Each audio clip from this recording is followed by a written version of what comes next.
Good morning everyone. আজকের ব্লগটা হচ্ছে কোজাগরি লক্ষ্মী পুজোর দিন। তো সকালবেলা উঠে স্নান টান সেরে পুজো সেরে বেরিয়ে পড়েছি বাড়ির উদ্দেশ্যে। আর গিয়ে দেখলাম যে মোটামুটি পুজোর প্রস্তুতি চলছে, যদিও পুজো কিন্তু বিকেলবেলা, সেই জন্যে ধীরে সুস্থে রেডি হওয়া যাবে। তো একবার টুক করে ওপরে মিনির ঘর থেকে ঘুরে আসি। পেছনের ওটা শোলাটা কি ঠাকুরটা আসতে গিয়ে পেন্সিল বক্স রেখে এসেছে ঠাকুরের সামনে।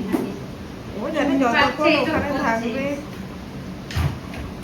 পেছনের কোনটা এটা আমাকে তুলিস না এখন, ছাড়া যখন সাজবো তখন তুলবি না।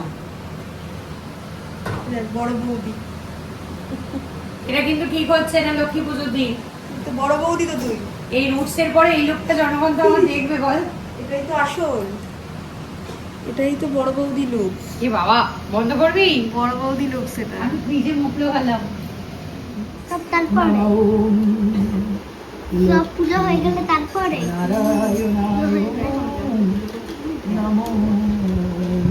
কুমারিকম বয়ো সিদ্ধির্বির্যায়ম সৌমায়ম পদ্মাসনম তৈলক্যমাতরম গৌরবর্ণম সুরূপাঞ্চ সর্বালঙ্কার ভূষিতম পদ্মব্যাঘ্র করং দেহ পুষ্পং নমো মহালক্ষ্মী নমো নমঃ নমো ইয়াগচ্ছ ইয়াগচ্ছ ইয়াগচ্ছ ইয়াতিষ্ঠ ইয়াতিষ্ঠ ইয়াতিষ্ঠ ইতাধিষ্ঠং গঙ্গাওই নমঃ নমো যমুনাওই নমঃ নমো পৃথিবী নমঃ নমো বাস্তুপুরুষায় নমঃ নমো সর্বদেব দেবতাভ্যো নমঃ নমো সর্বদেবীভ্যো নমঃ। কোজাগরী দিনে মা কোজাগরী পূর্ণিমা যে লক্ষ্মী পুজো, এই লক্ষ্মী পুজো কিভাবে সৃষ্টি?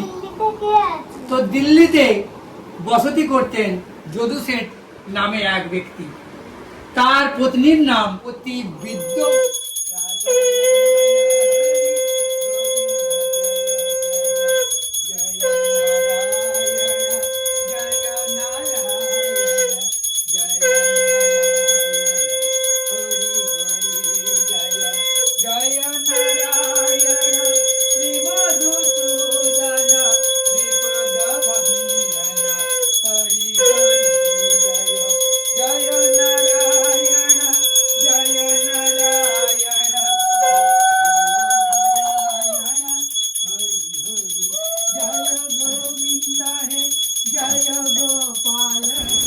তো পুজো হয়ে গেল, আর এটা হচ্ছে সেই লক্ষ্মী পুজোর স্পেশাল নাড়ু।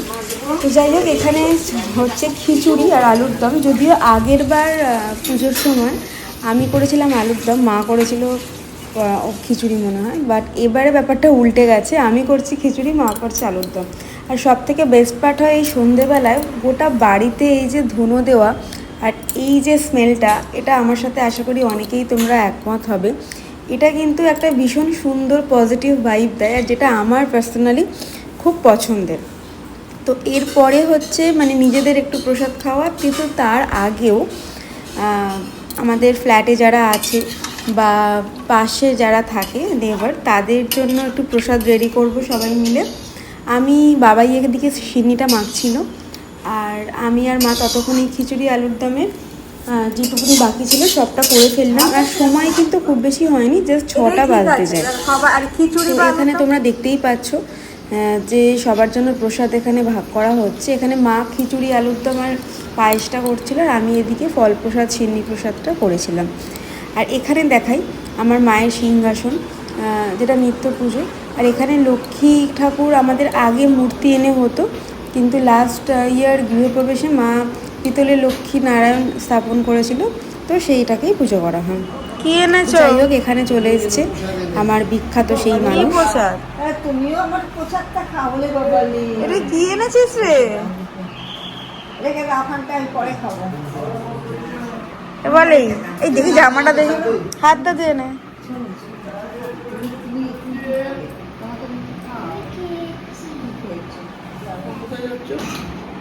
আড্ডা দিতে ল্যাপটপ নিয়ে একটু আড্ডা মেরে আসে বন্ধুদের সাথে। তো এখানে পাশেই এক দিদি থাকে, সে এসেছিলো তার ছেলেকে নিয়ে। তো যাদের বাড়ি আসলে একটু দূরে, মা তাদেরকে বলে দিয়েছিল যে একটু চলে আসতে, কারণ সবার দূরে দূরে যাওয়া সম্ভব হয় না।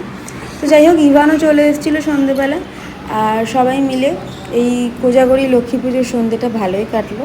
যদিও ছোটোবেলার একটা ভীষণ ভালো মেমোরিজ আছে, যেটা অনেকেরই থাকতে পারে আমার মতো, সেটা হচ্ছে যে এই আশেপাশের বাড়িতে গিয়ে খিচুড়ি ভোগ খাওয়া, মানে আশেপাশে বন্ধুদের বাড়িতে বা নেবার যেমন হয়, এইগুলো এখনকার জেনারেশন হয়তো করতে পারে না। তো যাই হোক, তো সব কিছু সেরে বাড়ি ফিরলাম, অলরেডি 11টা বাজতে যায়। বাড়ি ফিরে অ্যাকচুয়ালি সকালবেলায় মালা দিয়ে পুজো দেওয়া হয়নি, সেজন্য ফেরার সময় ঘুরে ঘুরে একটা দোকানেই মালা পেয়েছিলাম, তো নিজের মতো করে একটুখানি পুজো দিলাম বাড়িতে। আর যাই হোক, এটাই ছিল আমাদের কোজাগরী লক্ষ্মী পুজোর একটা ছোট্ট ব্লগ। তো তোমাদের কেমন লাগে আমাদের ব্লগ সেটা কিন্তু ডেফিনেটলি জানিও। আর দেখা হচ্ছে খুব শীঘ্রই, আর ততদিন শীত পড়ছে, সেটা এনজয় করতে থাকো সবাই।